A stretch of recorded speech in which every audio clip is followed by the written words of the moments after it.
Good morning student. देखो, अब से पहले हमने 7th के चैप्टर 2 हिस्ट्री का इंट्रोडक्शन आपको बताया था। आज हम आई होप दैट कि you listen previous video carefully और आपको समझ में भी आई होगी, और उस इंट्रोडक्शन और समरी के बेस पे ये क्वेश्चन आंसर है। जैसे फर्स्ट क्वेश्चन है, देखो, class 7 subject SST in history chapter 2 NCERT question answer, chapter name new king and kingdoms, नए राजा और राज्य। पहला क्वेश्चन है, match the following Gurjara, Pratiharas, Rashtrakuta, Palas और चोलाज। अब देखो, गुर्जर प्रतिहार किससे बिलोंग करते हैं? गुजरात और राजस्थान में इनके राज्य थे।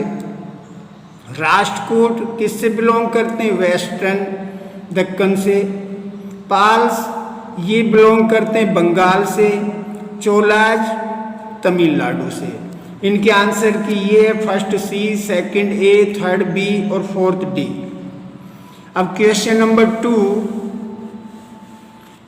Who were the parties involved in the tripartite struggle? देखो, तो इसमें तिरुपति स्ट्रगल में कौन कौन सी पार्टीज इन्वॉल्व थी? The Gurjara, Pratihara, Rashtrakuta, Palas dynasties were involved in the tripartite struggle over the occupation of city of Kannauj in Ganga valley, यानी गंगा नदी के मुहाने के ऊपर कन्नौज एक सिटी था। उस तिरुपति स्ट्रगल यानी तिरुपति नामक एक बहुत बड़ा आंदोलन था, उसमें ये 3 राजा शामिल थे।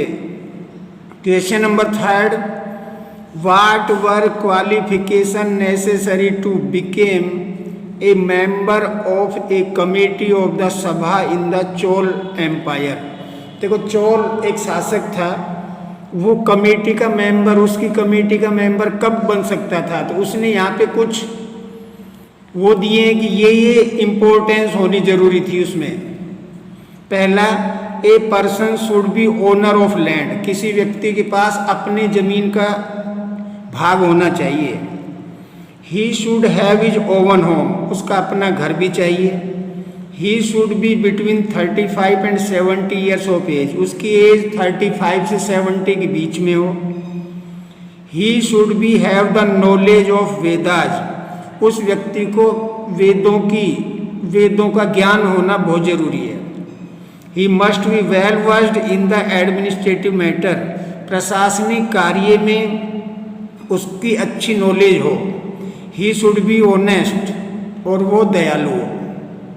अब question number 4, what were the 2 major cities under the control of the चहामास?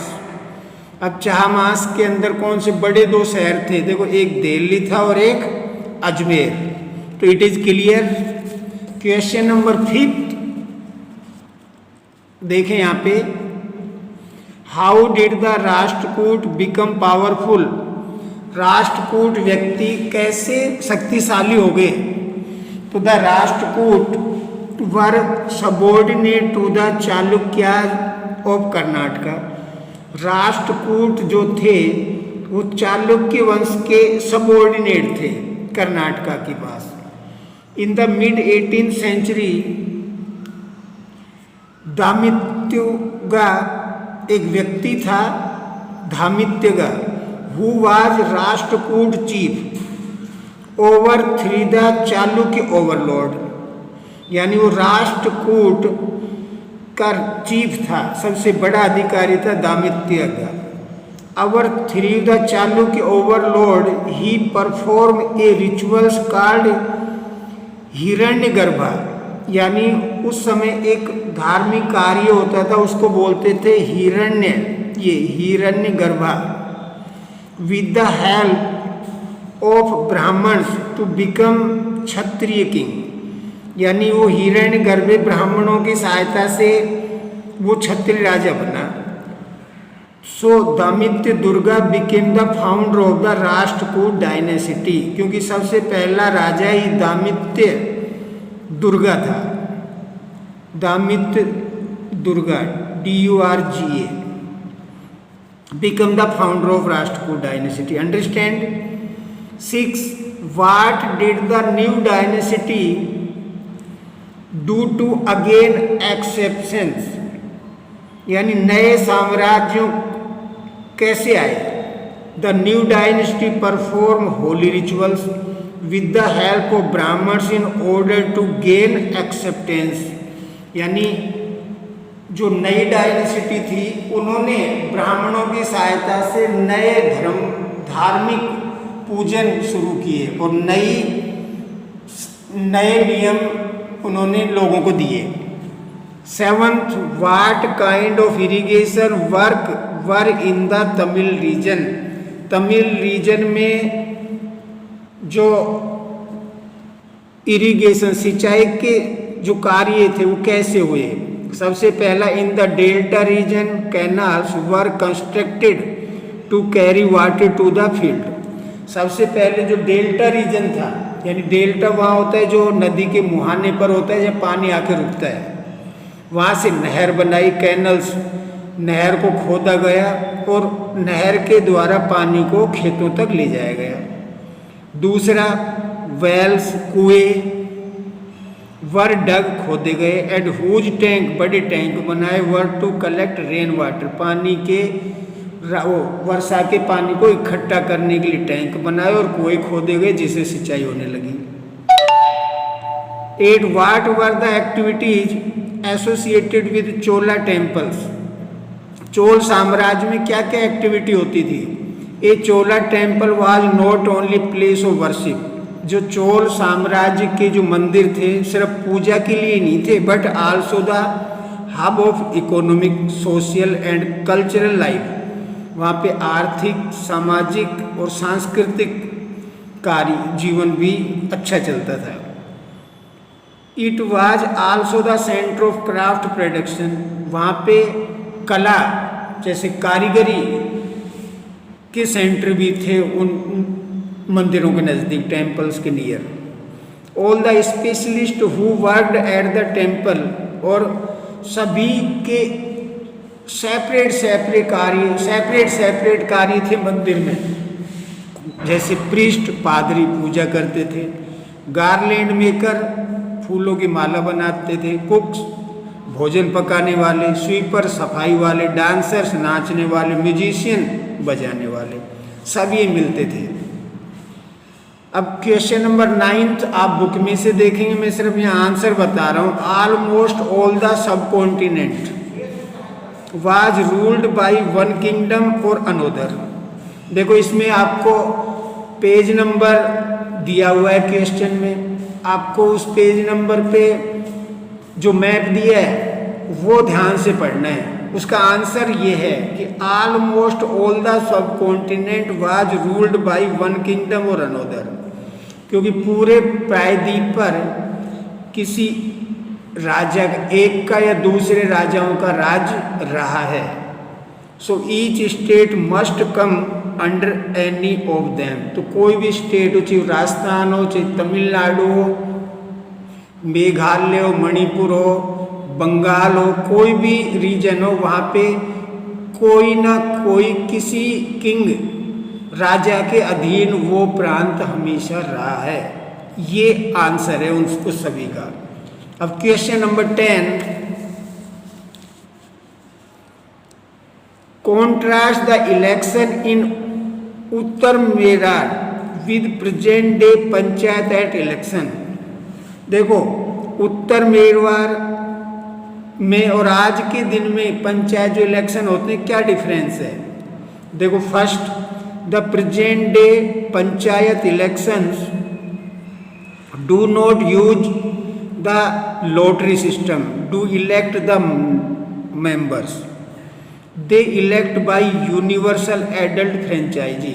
आज के दिन जो इलेक्शन होते हैं वो लॉटरी सिस्टम से नहीं होते। पहले लॉटरी सिस्टम से होते थे, कुछ नाम एक डिब्बे में डाल दिए, किसी एक व्यक्ति से पर्ची उठवा ली और वो चुन दिया गया। लेकिन आज 18 ईयर से अबोव या 18 ईयर के व्यक्ति वोट डालते हैं, तब व्यक्ति चुना जाता है। Secondly, today all women above 18 year of age are allotted to cast their vote, but that time the women not allowed the participate. आज के दिन 18 या 18 साल से बड़ी लेडीज, औरतें भी वोट डालने का अधिकार, बट उस टाइम वुमेन, औरतों को इन इलेक्शन में पार्टिसिपेट होना अलाउ नहीं था। 11 मैंने छोड़ दिया, लास्ट में समझाऊंगा। Find out more about taxes that are collected at present, are these in cash, kind or labour series. देखो, आज के दिन जो हम टैक्स वगैरह लेते हैं, किस तरह लेते हैं वो इसमें बताया है। तो सम ऑफ द इम्पोर्टेंट टैक्सेज, आज के दिन जो महत्वपूर्ण टैक्सेज हैं, income tax, service tax, property tax, GST. इन टैक्स के बारे में सभी जानते हैं। आज गवर्नमेंट के इनकम के स्रोत यही हैं। All the taxes are collected in cash and not in the form of kind or any service. आज के दिन ये टैक्स सभी कैश लिए जाते हैं, कोई सर्विस के बदले नहीं होता है। जैसे मान लो मेरे को कहीं 10,000 रुपये टैक्स है, तो मैं पैसे नहीं भर कर उनसे कह दूँ मेरे से काम करा लो, तो ऐसे काइंड कोई सर्विस, सिर्फ ओनली कैश ही टैक्स जमा होता है। It is paid by cheque or online banking, और ये सिर्फ चेक बुक से और ऑनलाइन बैंकिंग से होता है। अब देखो क्वेश्चन 11 जो मैंने छोड़ दिया था, similarities, all the temple place of worship do be priest or pujari. देखो आज के और पहले के उसमें टेम्पल्स में क्या समानताएं थी कि सभी टेम्पल पूजा करने के स्थान थे।